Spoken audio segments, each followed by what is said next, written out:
right, I think we can get started. Good afternoon, everyone. Again, good morning, perhaps, if you are on the other in the other part of the world. Welcome to this space, and thank you for joining us. This is the second seminar of our Borderlines Global Dialogue series. This is an annual program that brings together researchers, activists, artists, and students engage critically and creatively with urgent social questions, especially those that often fall outside mainstream academic spaces. And this year we decided to focus the Global Dialogue series on AI, voice, and decolonial knowledge. And this has been a collaborative initiative between Borderlines at Queen Mary University of London and the Institute for Creative Futures at Loughborough University. And for those who are new to Borderlines, we are an interdisciplinary research collective committed to social justice and radical experimental methodologies. We work across departments within Queen Mary's School of Business and Management, where we are based, but also we work with other Queen Mary faculties and with global partners. And we are particularly committed to supporting doctoral students and early career researchers. This year, for this particular Global Dialogue series, we are delighted to collaborate with the Institute for Creative Futures at Loughborough University of London. The Institute brings together research and teaching across design, communication, media, and the creative industries, exploring how creativity and technology can shape positive social and cultural change. We feel truly honored to collaborate with the Institute for Creative Futures. We are also very grateful for all the support and work by speakers, chairs, and all artists involved in this series. And I'd also like to thank Bente Fatima. There she is, our Borderlines coordinator, for her commitment and very hard work. Without all this series, without her really, this series wouldn't be possible. Thank you very much for being here with us again. I'll leave now the floor for Angela D, representing the Institute for Creative Futures, who will help us round ourselves before we get started and introduce today's seminar chair. Thank you very much.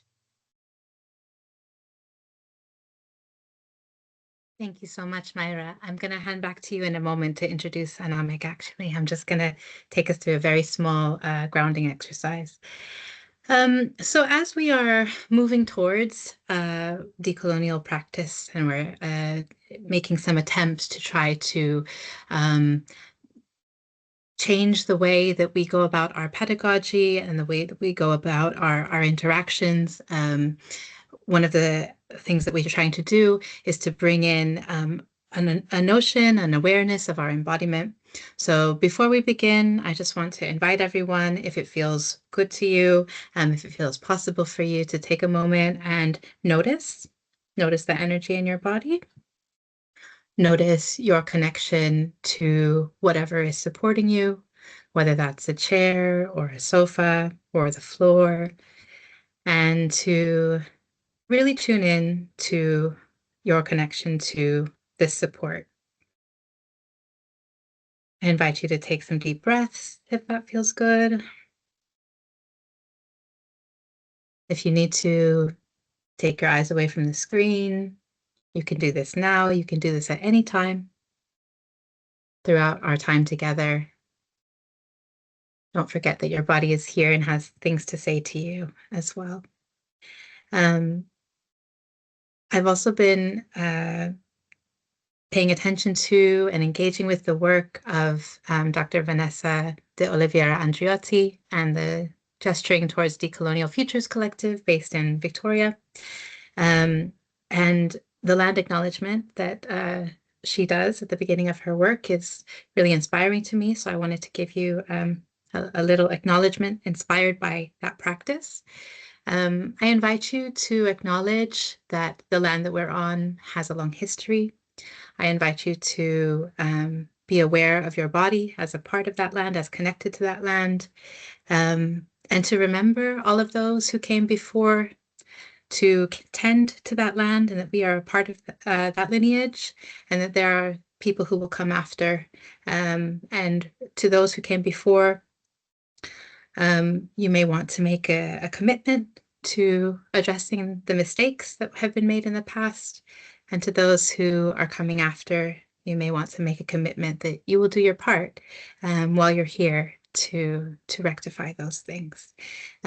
We acknowledge also that there's extensive violence that's required for us to even be here today, talking to each other remotely, as exciting as it is, that the years, hundreds of years that have come before have really wrought some intensive harm that we have a responsibility for and we are implicated in. But at the same time, there is a kinship between us, and that there is a connection between ourselves, the land, and the non-human, that are all interconnected with us. And we begin this session with that awareness. And we hope that our conversation can do something to keep this in mind and to take a step towards addressing the harms that we are that we arrive in. So with that, I invite you to take another couple of deep breaths, take a moment. If you need it, feel free to look out the window and feel yourself supported by the land.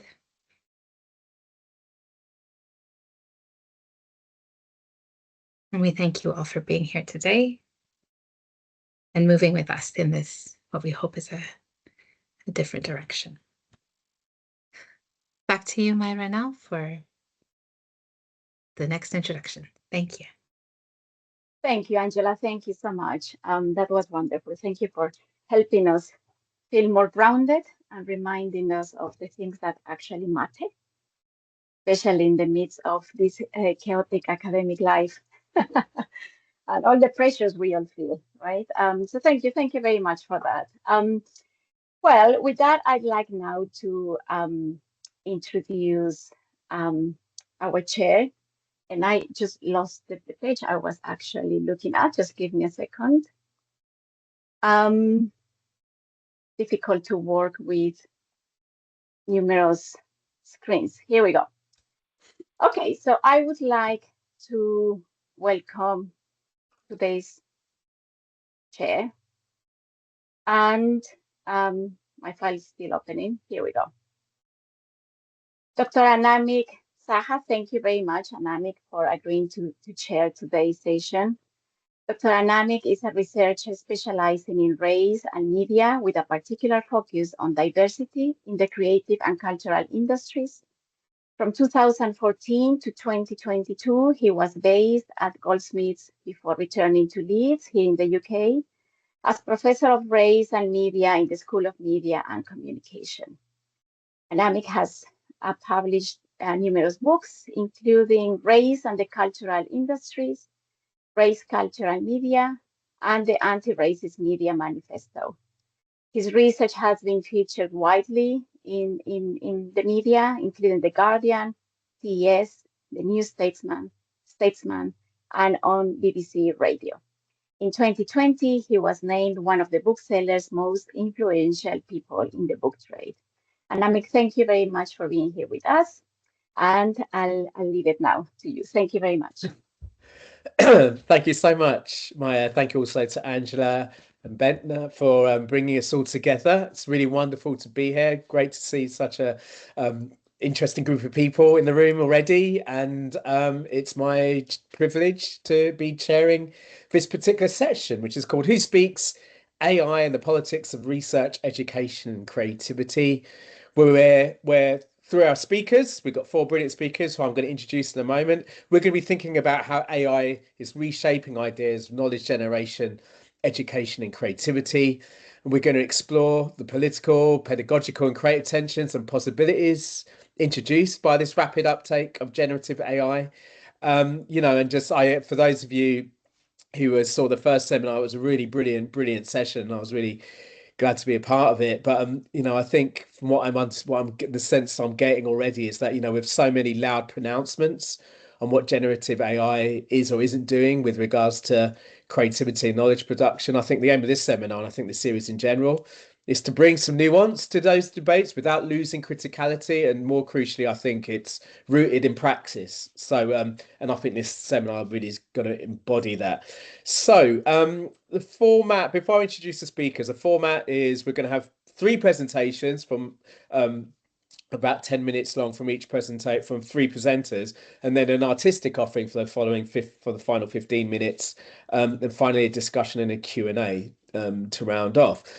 So let me introduce our 4 brilliant contributors. We have Mark Carrigan, who is a senior lecturer in education at the University of Manchester and co-lead of the Digital Education Manchester Group. Trained in philosophy and sociology, his work explores how emerging technologies, particularly generative AI, are reshaping education, academic practice, and scholarly communication. He's the author of 8 books, including Social Media for Academics, and more recently, Generative AI for Academics. Alongside his research, Mark plays an active role in the critical realism community and contributes to several academic journals and professional networks. I'm trying to do this as quickly as possible because I want to hear these speakers speak, but also I want to pay respects to their incredible achievements.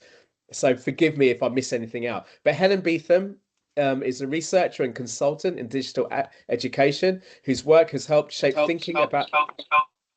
Oh, a bit of feedback there. I don't know if that came from me, but anyway, let me start again. Helen Beetham is a researcher and consultant in digital education whose work has helped shape thinking about digital literacy, pedagogy, and the politics of educational technology.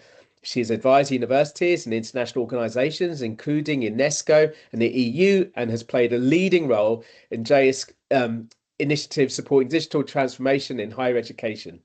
She co-edited the influential Rethinking Pedagogy for a Digital Age and is currently completing a book on teaching critical digital literacies.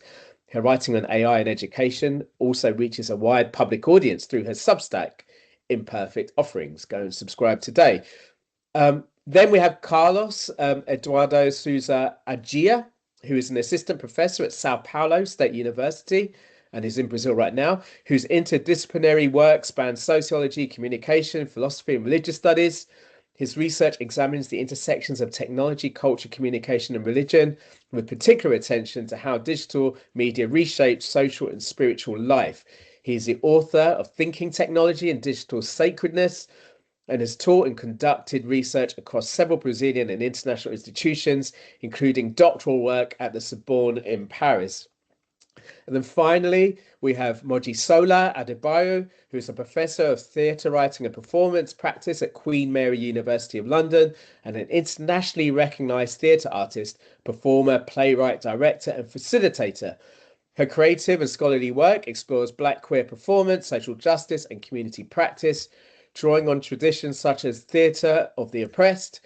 She has worked across theatre, television and radio worldwide for more than 25 years and is currently undertaking a research fellowship at the University of Potsdam, focusing on African theatre, literatures and environmental cultural practices. Phew, that was a lot to cover, but it's also made me even more excited about what we're about to hear.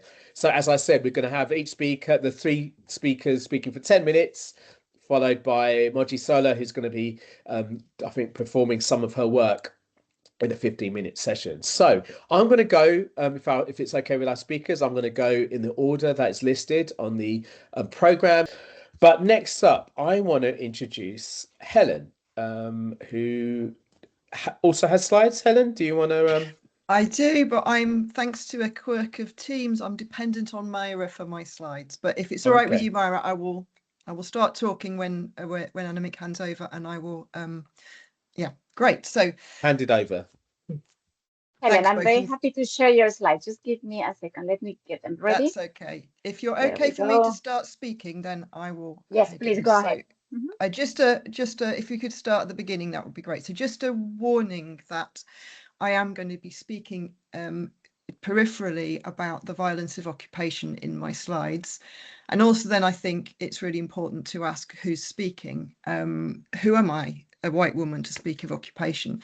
Could we start at the beginning slide, Myra? I'm seeing the last one at the minute. That would be great. Oh, sorry. So that's okay. There we go. So my Palestinian colleague and friend, Professor Founi, advises me in this circumstance to lead with my Irish side. What I will say is that not only do I have that family history, but also my intellectual history was somebody who began studying AI in the 1980s, believing it was the shining future. I very quickly concluded that it was actually a colonial and patriarchal fantasy, and I ended up completing a degree in literature and specialised in linguistic theory and Irish literature. Who would have thought 40 years later that somehow, having studied AI, linguistic theory, and becoming aware of colonialism, I would have something useful to say? But hopefully that explains who is speaking when I speak about occupation. So if we could move to the next slide, Myra. Speaking from the Irish side, Seamus Dean, who is a wonderful Irish poet, has pointed out that what it means for culture as language to be occupied is that there is nowhere uncompromised from where you can speak. And this is obviously something that decolonial writers have been exploring for decades. So I think one of the most wonderful books on this topic, if we could go to the next slide, Myra, thank you. Thank you.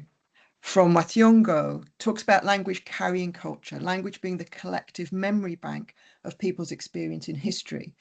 And while AI has been capturing social, behavioural, biometric data for decades, I think with generative AI, we have a new kind of capture, which is the capture of language. It's the memory bank is in somebody else's vault and somebody else has the keys.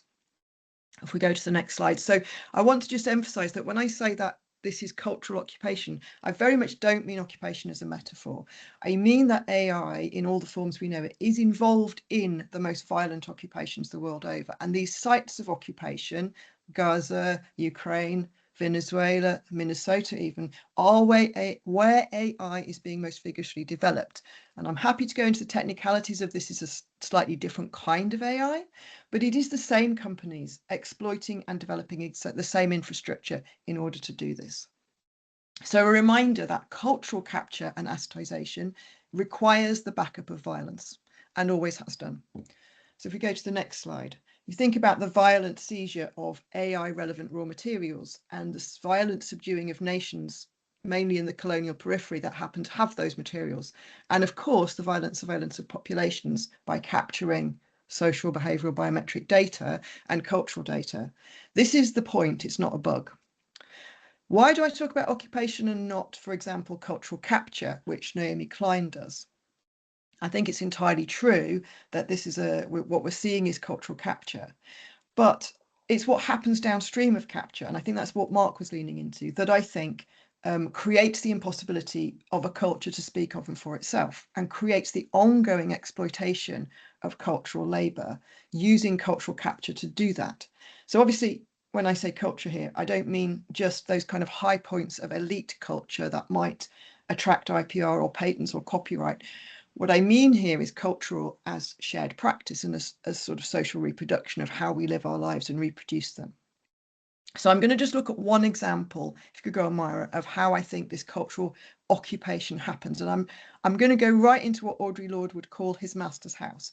I'm going to go right to the heart of the cognitive empire. I'm not thinking here about a low-resourced language or an indigenous genre, even though AI is being pushed into every corner of the globe on the promise of giving people better access to their own culture in new ways. I'm going right into this hugely profitable, highly successful and dominant research culture of biochemical research. And hopefully it will also tie in with the wonderful play that we're going to hear later. So this is the AI success story. This is, if we go back one somewhere, this is AlphaFold, which is owned by Google. So I'm not going to have time to explain exactly why AlphaFold is not, as promised, discovering millions and millions of new biochemical treatments, nor replacing biochemistry. But it's because the cultural practices, even of scientists, depend on human labour, the human labour of experimentation. And they also depend on the willingness or unwillingness of real human beings to undergo drugs trials and other kinds of treatments. So the resistant facts of the human body can't actually be abolished by finding new ways of assetizing, datafying, and modeling them. If we go to the next slide, but I'll try and tell the story kind of very quickly. So in 1971, the Protein Data Bank, which is a bank of models of medically important proteins, was established as the very first open source scientific data bank in the world. And in 2018 to 20, AlphaFold was trained on this data bank, among others. So 2020, AlphaFold wins the Nobel Prize, not for biochemistry, but for statistical prediction. It statistically predicts protein folding. And then you'll have seen these incredible headlines that DeepMind, Google AI has found more materials in a year than scientists have done in centuries. 2022-23, there begins to be some pushback from the biochemistry community, who are noticing that many of these predictions are actually very inaccurate, unhelpful, and that of the molecules that are put forward as the most promising, in fact, none turn out to have been new. But what it does accelerate massively is the culture of writing about AlphaFold. So if you mention AlphaFold, even in passing in your methodology, you're 3 times more likely to be cited as a biochemist, even though your paper is less likely to have a focus on a real curable disease than non-AI methods. So biochemistry as a research culture has been revolutionized by this. Well, that's fine, isn't it? If those biochemists can still go back to the wonderful protein data bank representing tens of thousands of biochemists' work and refer to it in their own work.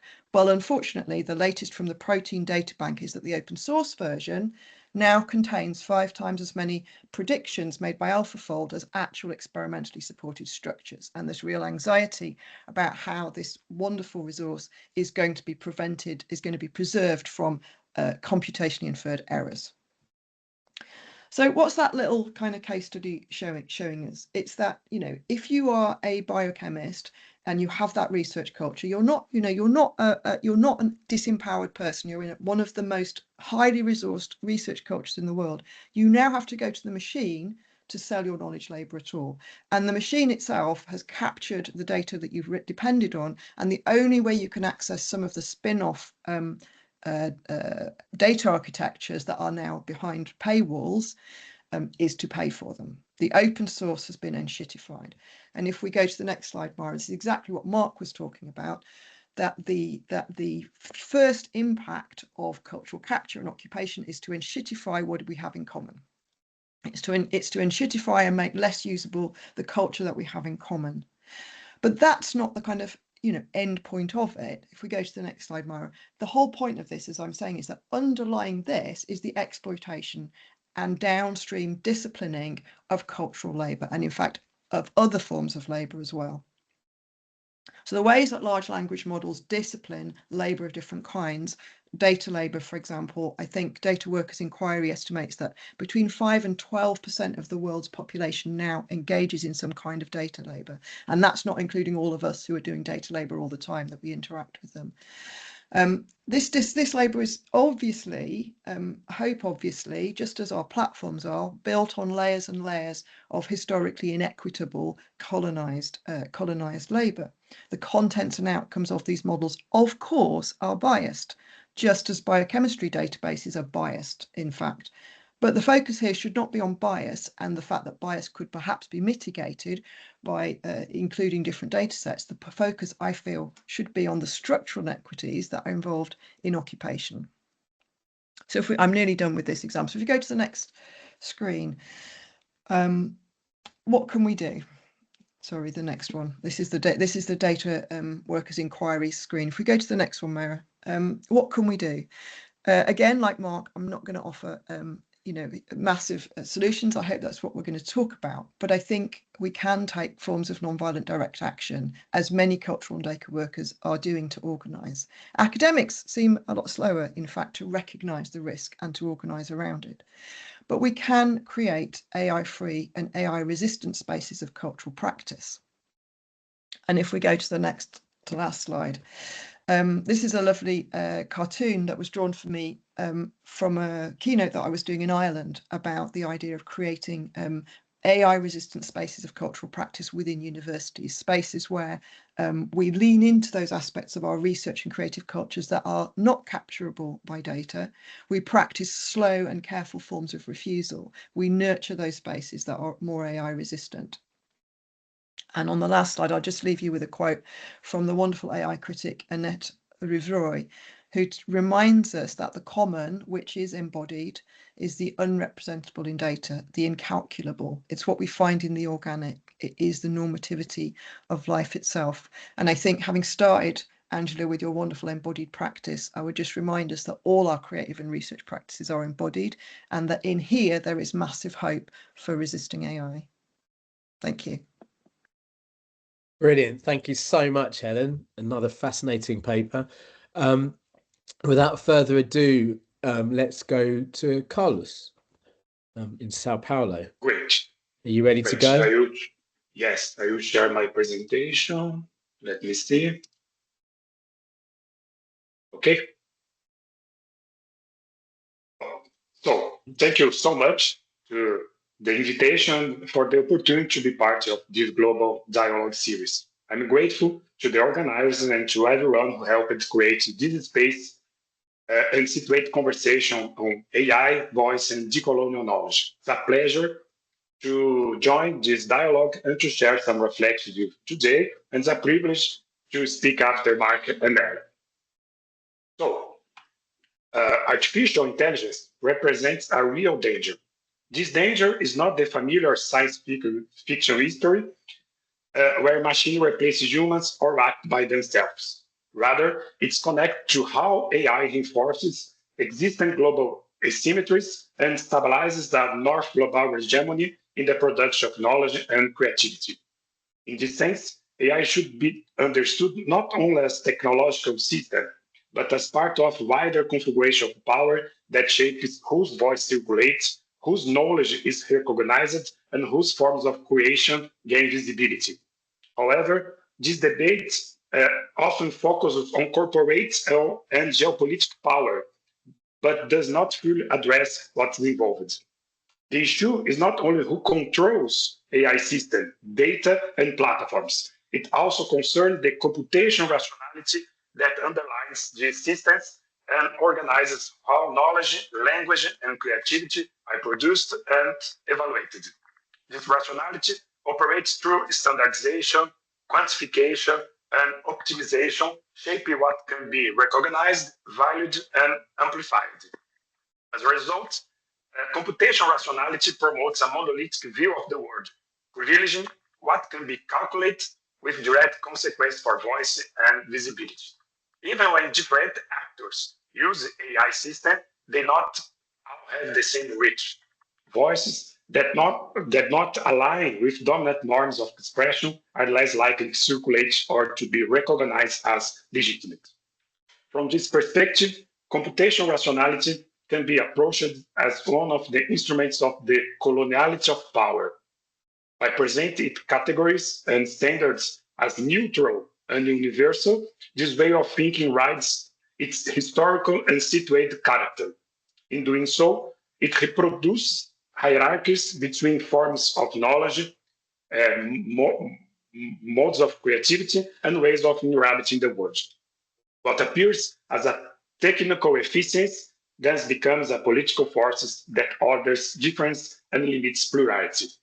From this diagnosis, the question is not how to simply correct or fix AI system. Rather, it's how to confront the challenge of thinking a decolonial approach to artificial intelligence. This means questioning not only who design and control these technologies, but also the rationality that guides how they function and what they make possible.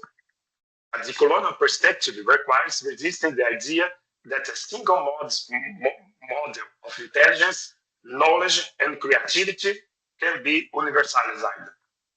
It invites us to reopen AI to difference and other ways of knowing and creating that exceed computation character. So today, I highlight three key dimensions of this problem. First, I situate AI with a broader computational rationality. Second, I explore how this rationality shapes voice and visibility through colonial power. And third, I reflect on the challenges of thinking a decolonial approach to AI. So, the first axis of my talk addresses a central question. Does artificial intelligence represent a rupture or a continuity in the history of technology. My argument is that AI should be understood primarily as a continuity and even as the apex of the logic that defines modern technology. Since the Industrial Revolution, technology has not been just a set of tools for production. It has consolidated an extractivist logic that transformed the world into a standing reserve of resources to be used, optimized, and exploited. This critique is presented in philosophical reflections on technology, from Martin Heidegger's analysis of modern technology as a mode of unframing to Achille Mbembe's reflections on extraction, exploitation, and the transformation of life into raw material. The key question then is how this extractivist logic manifests itself in artificial intelligence. Despite the widespread imaginary of AI as immaterial or purely digital, these systems continue to rely on the extraction of natural resources, energy, and human labor. What is new, however, is the expansion of extractivism into less tangible domains. In AI, systems, data, attention, and behavioral traces become central resources. At the limit, even subjectivity itself, ways of thinking, feeling, speaking, and creating, is rendered available for capture and optimization. In this sense, AI does not break with the essence of modern technology. It rather radicalizes it, extending extractivist rationality beyond nature and labor, toward knowledge, creativity, and life itself. The second axis of my talk focuses on how this extractivist logic sustains the coloniality of power in contemporary technological systems. What is at stake here is not colonialism in its historical form, but coloniality as a persistent structure of domination that adapts and reproduces itself over time. The transformation of everything into a resource, nature, data, attention, and life itself is precisely what allows colonial relations to remain operative within AI systems. This logic has devastating consequences. It deepens the environmental crisis and introduces new forms of extractivism through the datafication of everyday life. These dynamics have direct impacts on knowledge production. They privilege standardized, scalable, and quantifiable forms of knowledge, while marginalizing situated, relational, and non-dominant epistemologies that not easily translate into data. In the field of creativity, for example, this coloniality takes the form of homogenization as dominant platforms and formats shape what counts as innovation and reduce space for difference and experimentation. Together, these effects reflect what Achille Mbembe described as a form of technological brutalism, in which life, knowledge, and creativity are increasingly exposed to regimes of abstraction, calculation, and disposability. In this sense, AI does not merely operate within existing power relations. It actively reorganizes how knowledge is produced and how creativity is valued, embedding colonial logics into contemporary infrastructures.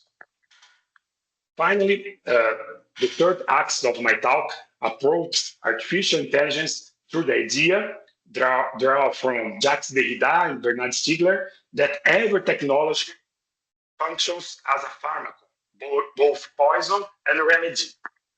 Until now, I have focused on the toxic sides of AI, extraction, homogenization, and colonial logics. However, recognizing these dangers does not necessarily imply rejecting AI altogether. It invites a different question. How can technology be reappropriated rather than simply refused? In the Brazilian context, the quilombola thinker Antônio Bispo dos Santos offers a key idea through the notion of confluence, which emphasizes coexistence, encounter, and relation ways of inhabiting the world. This notion allows us to think about technology beyond the binary choices, acceptance or rejection. instead as a tool of negotiation, tension, and creative reorientation. This perspective resonates with Yuki Ui's proposal of cosmotechnics and technodiversity, which calls for the invention of multiple technological paths grounded in different cosmologies, values, and ways of life. From this viewpoint, the challenge of decolonizing AI is to open space for plural and situate forms of AI, including indigenous, feminist, queer, and other marginal or minoritarian approaches. As Julie Deleuze and Félix Guattari remind us, such practices do not operate from the center, but emerge through cracks, fissures, and lines of light. These openings do not dissolve power, but they interrupt its apparent inevitability, allowing other relations between technology, knowledge, creativity, and life to be imagined and practiced. So, to conclude, my aim in this talk is not to offer models for fixing artificial intelligence, nor to reject it. As I said earlier, spending voices cannot be reduced to digital inclusion or access to technology. It requires to think technology itself as an epistemic problem, a question of how knowledge is produced, ordered, and made intelligible. This is why decolonizing AI is inseparable from a cosmotechnical shift, from imagining other technological paths grounded in different ways of knowing and inhabiting the world. Framed this way, AI does not open a single future, but a field of possible futures shaped by situate practice, partial reappropriations, and what we call recipes of resistance, like these examples in the presentation. The question then is not whether AI amplifies voices, but under which epistemologies, under which rationalities, and in favor of which words it operates. Thanks so much. Brilliant, Carlos. Thank you so much. Lots of things being written down right now. I'm really looking forward to a discussion afterwards and discussing all of the issues raised by our three speakers. In that spirit, I think I'm going to give us a minute just to collect ourselves, and yeah, just maybe stretch our legs, but also because we've done a lot of listening, a lot of attentive listening, and I'm really grateful for that. So I'm going to say it's now we're all on synchronized online devices, so it's 13:44. So if we come back just after 13:45. Just take a moment, as I say, to stretch, mull over any questions you have, and then we'll bring it back to the Q&A. So we'll come back in a minute. Oh, it's actually turned 13:45, 13:46. Okay.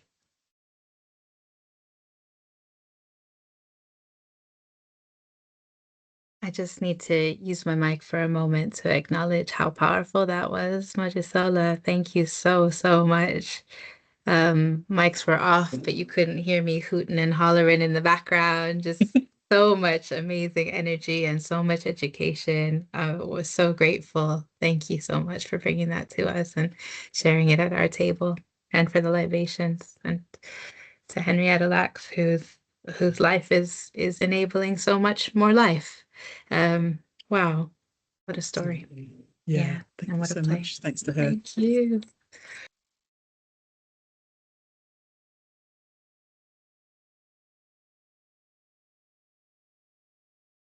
Okay, that's been a minute. Thank you again to all our contributions. We've got about 15 minutes left, and it'd be great to hear from our wonderful audience and to see if there are any questions. I'm going to do my best to look for raised hands, or if you want to leave a question in the chat. Does anyone want to? I'm just going to spotlight all the speakers, so don't be surprised if your face gets centered on the screen. Okay, well, while we warm up, let me use my chair's privilege then. Thank you for an amazing set of papers. this session, what I've learned, is about the different structural forces that are shaping AI, generative AI, its development, also its use. The common thread has been about AI as an extractive force.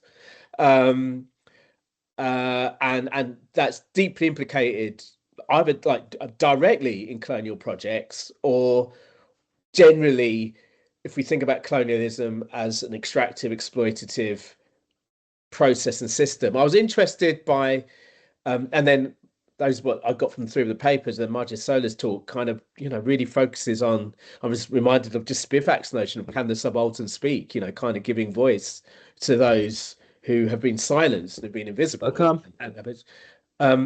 Hi, gelmiş. Oh, is someone there?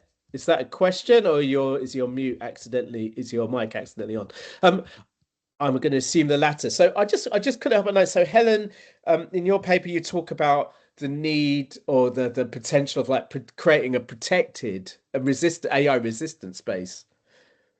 And Carlos, I don't want me to set you two off against each other, because actually there's a lot more commonality and synergy there.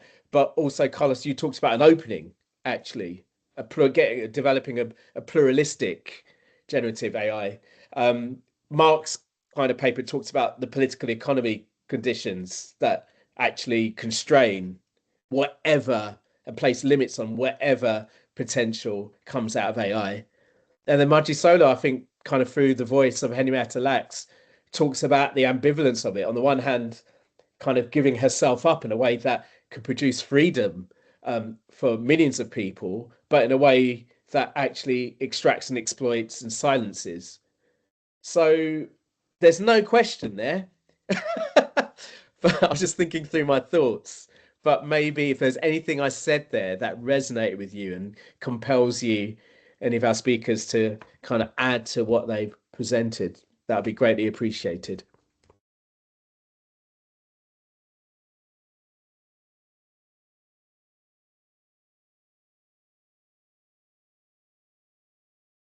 I'd just like to say I just really, really appreciated and enjoyed all of those presentations, and also the way that this space has been held by you, Annemiek, and everybody, the organisers. I didn't think I would enjoy it because I'm such a technophobe, as I've mentioned before, and know so little about AI, and I'm so resistant. But I'm so excited about the resistant voices and the critical voices that I've heard. And thank you, in particular, Helen, for bringing the subject of occupation and AI and occupation, and not as a metaphor, but as a very active facet of militarization and oppression. So yeah, really appreciated everything I heard, and I learned a great deal. We have actually got I don't know if anyone else is felt compelled to speak right now, but otherwise we have got a question from Yasmin. Yasmin, are you happy to put your microphone on and maybe? Sorry, I'm in a shared space. Sorry, I'm in a shared space. I'm not putting it on. Sorry about that. That's fine. I just wanted to ask the speakers about the notion of emotional labor. We talked about tech giants asking precarious labor to constantly govern and vet spaces. We know that Meta is no longer verifying content. It's asking communities to do that kind of policing. And then we heard from Mark in terms of creativity. And where does it lie between emotional labor and its extraction, technical and sort of governing labor that's looking at, content all the time, leading to all forms of, stress that is not managed in the workplace? And then we have creativity, where a lot of governing happens already in terms of knowledge extraction, recategorization of certain forms of knowledge as mainstream knowledge, and the ways in which machine learning replicates that at speed. So how could we understand emotional labor without the sort of constant extractive tendencies. Or indeed, it might be that even emotional labor is extractive. And then Mark's proposition of creativity, where can that lie within this sordid arrangement, so to speak? Thank you for that. Thank you so much, Yasmin. Anyone want to come in there? I'm happy to take a shot at it, Anna.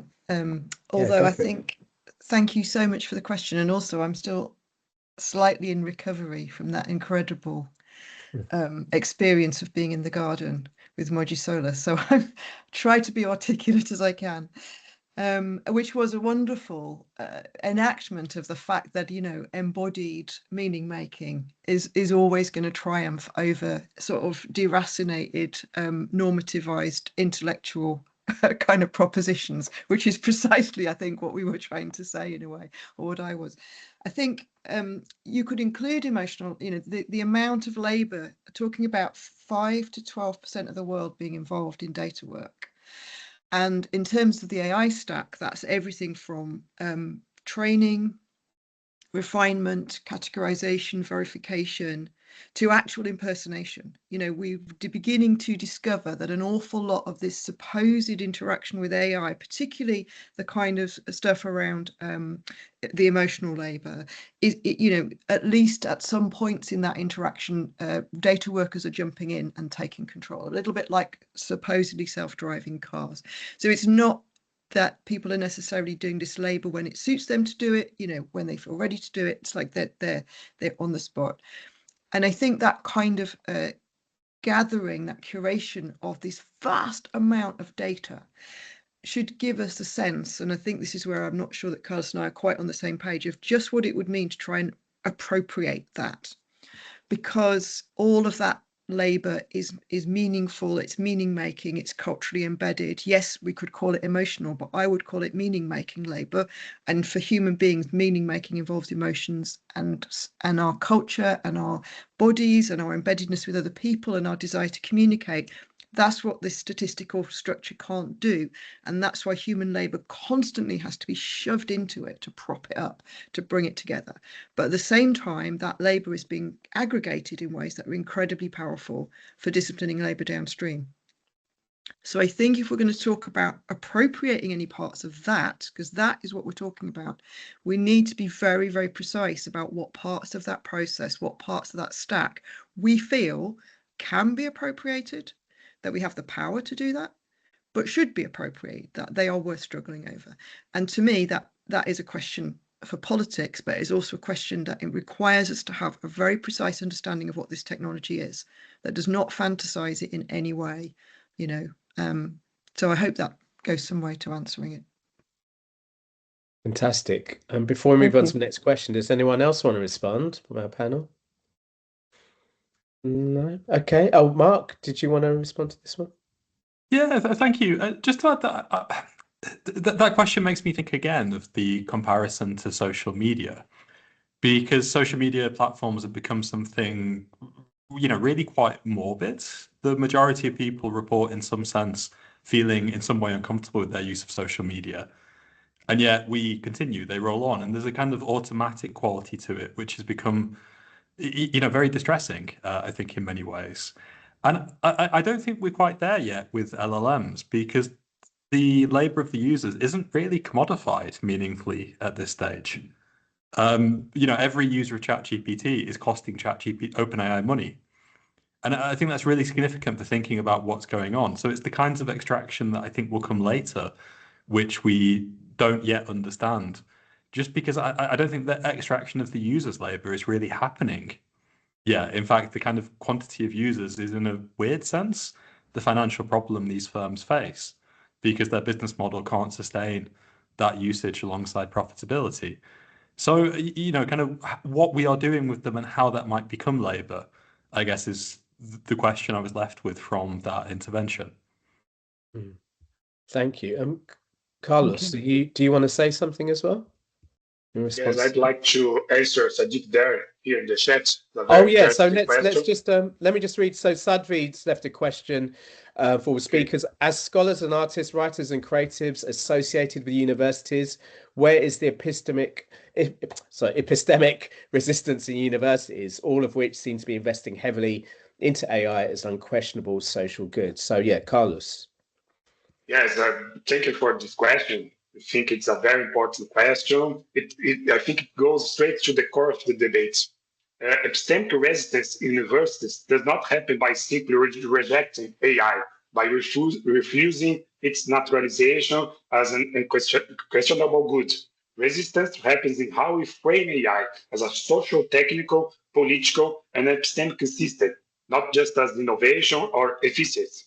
It also happens in teaching, researching questions, in curricular choices, and insisting on plural forms of knowledge that exceed computational rationality. So the university is a contradictory space, an ambivalent space. It invests heavily in AI, some universities, but it also remains one of the few places where its assumptions can still be critically interrogated. So thank you for the question. Yeah, thank you. Anyone else want to respond to this question?